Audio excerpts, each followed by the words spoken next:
Thank you, Brian, for your fantastic presentation today. It's Brian Hayes, Superintendent from the Queensland Police Service. One of the points that I took from that presentation was the cloud and the dangers of the cloud. Can you... Yeah, the cloud's an interesting environment, and while there are dangers in the cloud, there are very many good things about the cloud, but we don't necessarily understand what the cloud is. And when your data and the sovereignty of your data becomes very important, and you may not think too much at the time, you just want somewhere to store your data where it's cheap, cost effective and serves a purpose so you can access it when you want.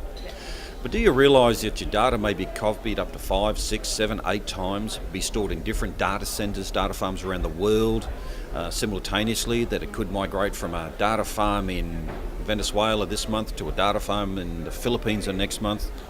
And how do you know that the integrity of your data has always been maintained and no one's copied it unlawfully, no one's had access to it, compromised the integrity of that data, where all you're really focusing on is that you can access it whenever you want.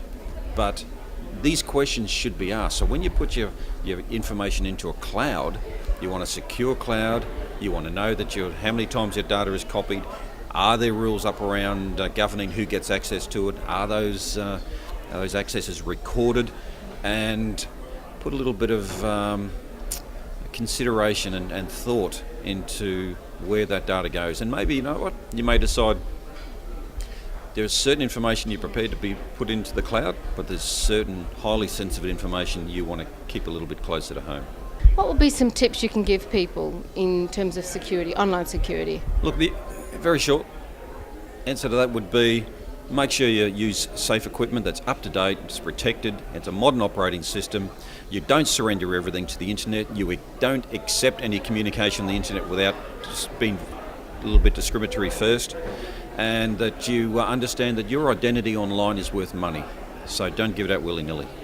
Great. Thank you very much. Great. Thank you very much, Brian.